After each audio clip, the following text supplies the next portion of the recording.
Good morning, my beautiful, benevolent warrior brothers and and sisters of love and light.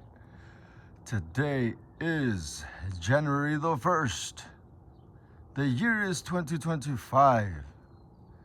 Yes, 2025. And you can see the frost on the top of my car. And you can see that the sun is about to come out. Oh, I'm sorry I have to mention it, but it's obvious. You see that up there? They're trying to block the sun. It's no coincidence, trust me. That is not a normal flight path. So there it is, Hatsu Senode. That's what I've been waiting for. The first beam of sunlight. And you see they tried to desecrate the sacred moment, especially to the Japanese. That's what Hatsu Hinode. It's a term that describes what we're about to experience. When we see the flash, that's Hatsu Hinode. The first beam of the new year of good old Father Sun. The sun. S-O-N. Oh, I messed up. It's S-U-N, right? Look at that, and it's rising. And there it is, Hatsu Hinode.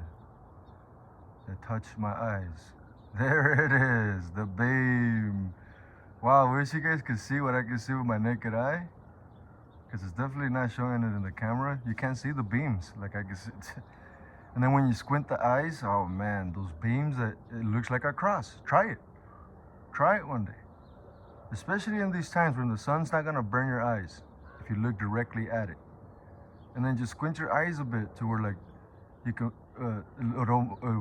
if someone's looking at you, they'll think you're asleep type of deal, but you can still see through. Watch, try it. And you're gonna see that, what is it? The sun glares, if you may, that refract off your eyelashes. They somewhat resemble a cross, which that's the only thing it is, but it's not like a perfect cross. It's more like a X, I guess you can say, but an upright X, if you may, because it's spaced evenly. Because it's just a refraction of the sunlight off the sun lashes. Oh man, this is amazing.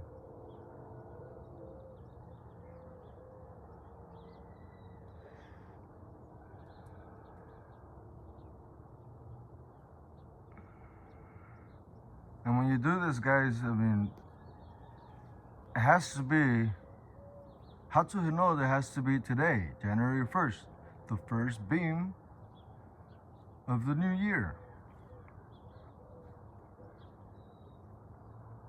And what I was gonna say is, when you do it, don't try to do what I'm doing. I mean, I know what I'm doing right now in the sense that, I mean, you can take my advice, what I'm about to say, as advice, I should say, but see, it's over my head, the camera.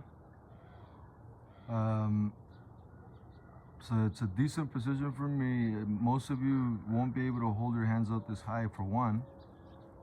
You're gonna get tired. Like I feel a nasty burn, but I know how to deal with this lactic acid buildup. Been dealing with it since a teenager. I've been pushing myself to feel this crazy burn and fight through it. That's why I was the type of soldier that I was. That's why I got picked up by the recon platoon. Not weeks, but yeah, almost weeks in. When I had just like graduated basic and got to my actual duty station in good old Alaska. And they're like, who's this guy with this high PT score and so forth? I'm not bragging, I'm just saying that's what happens. And you get picked up by the recon platoon. And not only that, but you still have to compete against at least another 100 men. And then from that, 30 men are left. Or a little less than 30, because you know the leadership is picking out the new round of scouts. So at the end, we make up about 30 men or so, give or take. And then we usually, especially when we deploy, We usually end up being 33. Usually, that's the average. No joke. I'm not making these numbers up. You guys know I like these numbers, yes, but I'm not making these numbers up. The remaining 3 were usually 2 interpreters and 1 special equipment operator that didn't train with us, no matter who it is, no matter what scout team or whatnot is. But they get attached to us, you know, 2 for the obvious reasons, the interpreters of where we were at, and then the 1 with that had to do intensive training like we did in the physical, but they had to do it in another realm, if you may. Kind of like in a hacking realm, I guess you can say. But that's all I can say. And I'm not gonna say anymore because I want to enjoy.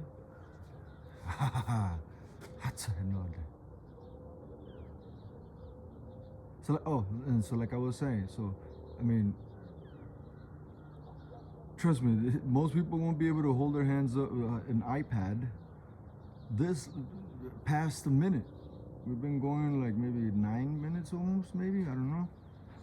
I'm not gonna lie, as you can see, I'm shaking all over the place because one is really cold, because you can see the ice in the top of my car. It is winter.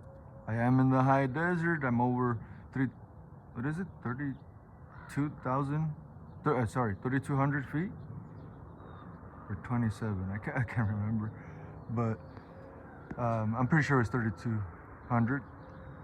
So that's pretty high up. You see, I just realized that my hands were dropping finally, and I wasn't able to see the sun for a few seconds with my naked eye, and I was like, oh wait, what's going on? And I noticed that I had dropped my sorry. See, that's how you know I wasn't looking at the camera. I didn't even know that you weren't Hatsuhinode was not on the scene. But anyways, the point is don't use the camera, man. If anything, put the camera somewhere else. I just got lost in time, and I don't want to move from this position now. I don't want to face away, and that's what I would have to do in order to put this camera down. So I'm stuck like this now, in a good way. But yes, this is Hatsuhinode, waiting for the first beam of the of the new year. First beam of light. Something special for those who understand not only the concept but energetics. It's about having beyond hope into faith and blasted through the cosmos and back. That's what this means. Remember, it's one word, Hatsuhinode, and it represents, it describes this experience. There's no other culture that has, at least for this experience, you know. There's other cultures that have other words that don't exist in other cultures, that is for certain experiences that they've been doing for millennia or whatnot. But the point is that this is Hatsuhinode. And no one can take that away from me, or anyone else that enjoys this type of destiny and the first instance of the new year. It's a new portal, basically. This is what I mean. If you understand energetics, this is literally a portal opening inside. It's not like a portal out here that you guys can see. It's not a portal that I can see. And technically, what I'm looking at right now, that I can see, the sun, and my name is Jesus, but that's not the sun that I mean, S-O-N. I love you, S-O-N, the sun, but it's also the sun, Hatsuhinode. That's a literal portal, energetic portal, even though it, to the naked eye, looks like, if we can look at it directly, it looks like a sphere. To most minds, it looks like a two-dimensional glowing circle, right? But to me, understanding energetics, just like Nikola Tesla would say, think in terms of energy, frequency, and vibration. Or he would also say, the day that we study non-physical phenomena, we will advance. In 1 decade, will we have experienced, technologically wise, for the past 200 years. And that's how powerful it is to see things in energetic terms. No pun intended. Hatsuhinode is that important to the soul, to the core, to the void.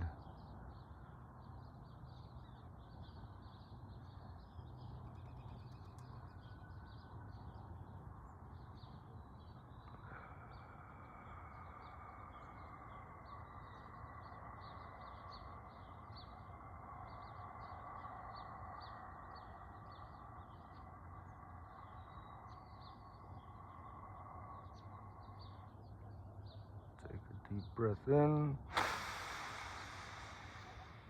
Hold it for a few seconds.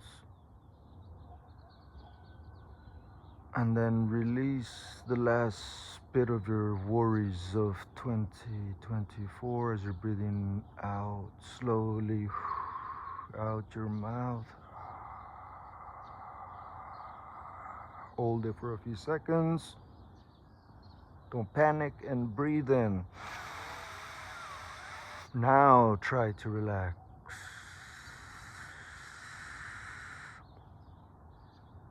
Hold it for a few seconds, and before you panic, release it nice and slowly through your diaphragm and not only your lungs.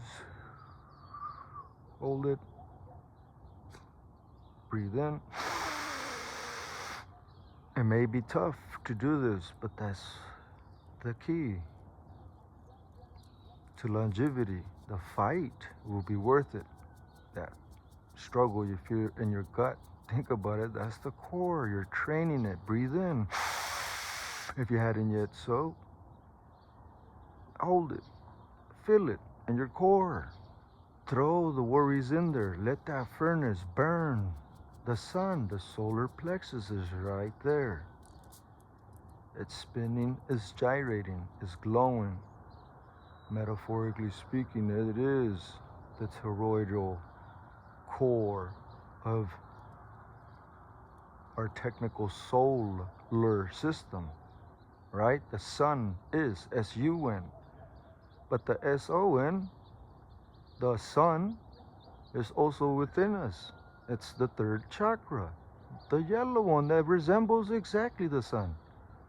It's red, the root, that's the one we need to conquer first as warriors, and that's the only way you can do it as a warrior. And warriors are not bloodthirsty people. Warriors are those who are in a life to death struggle towards peace, just as Morehei Ueshiba, the founder of Aikido, the great old sensei,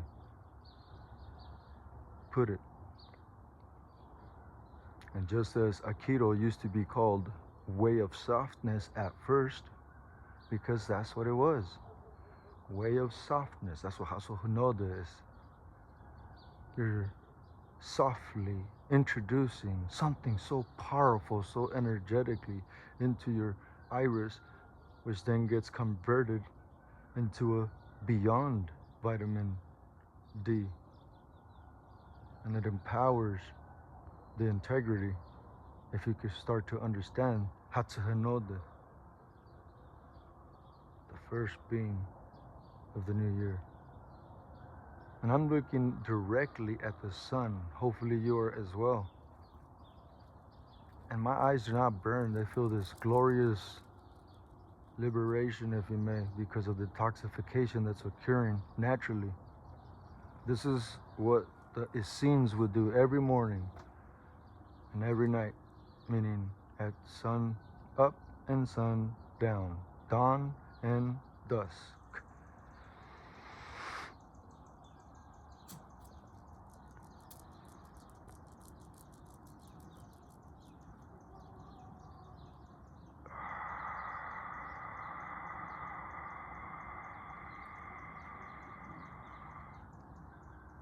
You gotta start with work if you want to be liberated from work.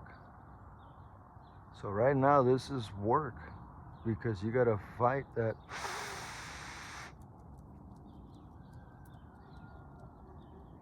urge to stay in comfort. And I'm not saying don't seek comfort, but what I'm saying is fight that last bit of 2024 out of you right now in these minutes. So next year, fight the last bit of 2025 out on the first beam of light from the sun, Hatsuhenode.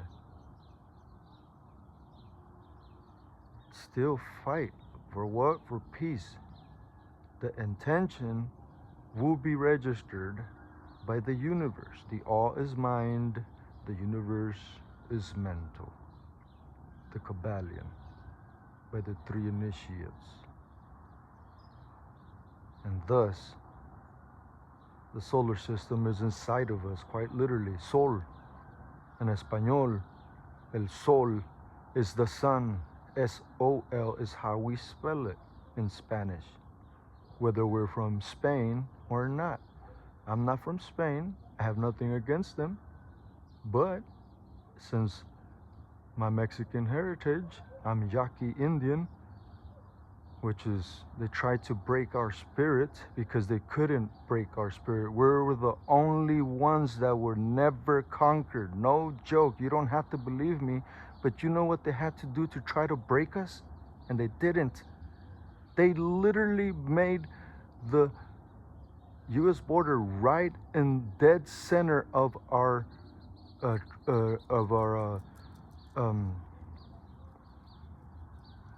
Pasqua Nation. That's what we call it. Pasqua means Easter. Do you know that we knew about Jesus of Nazareth hundreds of years before the conquistadores came by? No joke. It is in our folklore. Hesa sewa. Hesa sewa, that's Yaqui for how is the rose? Meaning the inner flower. Meaning the solar plexus that starts from where the root chakra with the red. Spinning chakra, the next one up, is the sacral chakra, the sexual one, if you may.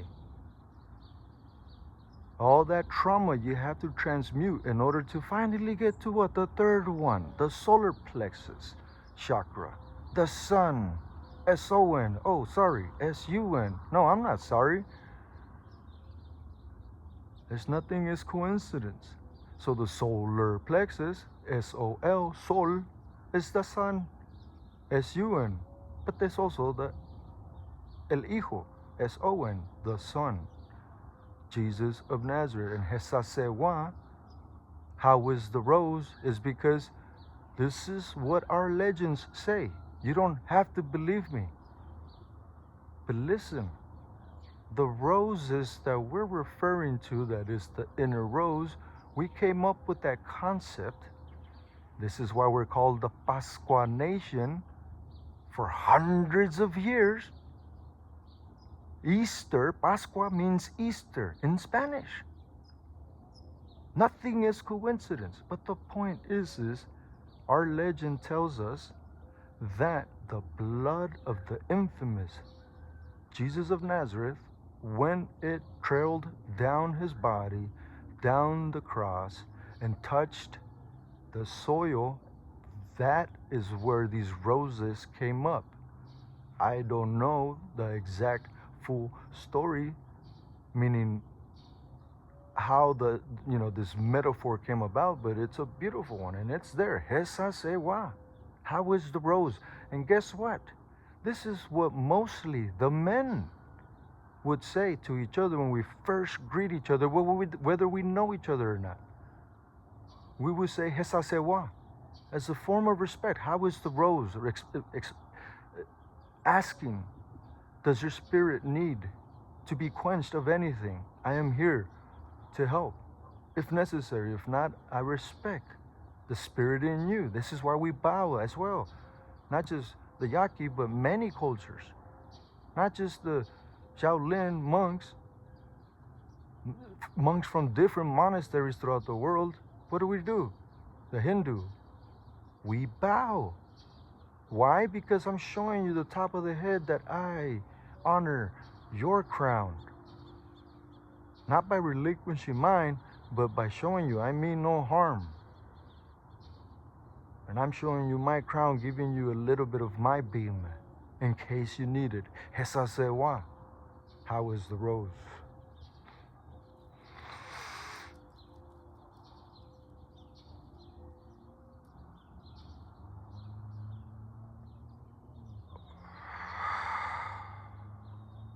Close your eyes.